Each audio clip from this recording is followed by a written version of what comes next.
ប់ដូចបងនឹងអូនស្រឡាញ់គ្នាគ្មានថ្ងៃយប់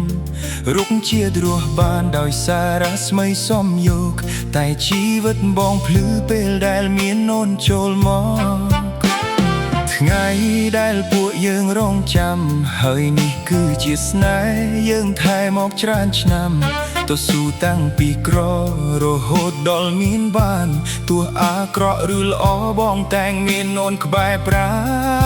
ណបងសូមសារភាពក្នុងថ្ងៃនេះថាបងពិតជាស្នេហ៍ដួងខែរូបនារីរូបឆោមដូចផ្កាយរូបកាយរពណ៌សអូនអើយសែនល្អកុំស្អាតខ្លាំងពេកបងសូមមองវ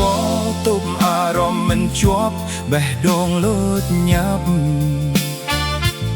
ថ្ងៃនេះជាថ្ងៃអ្វីប្រាប់ផងបងមិនធ្លាប់ចាស់ទុំរៀបចំឲ្យយើងคล้ายជាគូគប់អូនគឺជាប្រពន្ធតែបងទុកអូនដូចទ្រព្យសុំជាប់បេះដូងមួយនេះផងតើបានទេ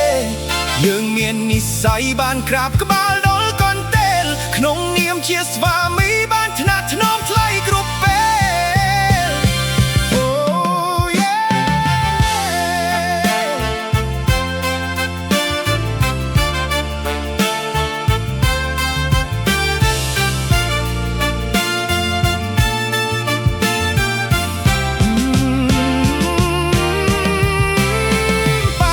ដប់ទៅកាត់សក់តាំងពីក្មេងថ្ងៃនេះប៉ាកាត់សក់ឲ្យអារម្មណ៍កូនហាក់ប្រែផ្សេង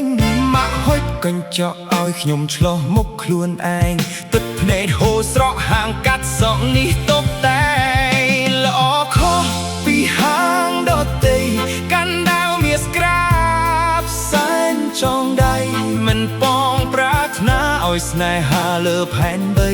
មានតែបងនឹងស្រីតែនៅលើ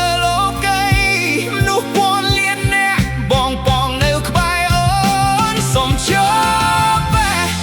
ដូងមួយនេះផងតើបានទេ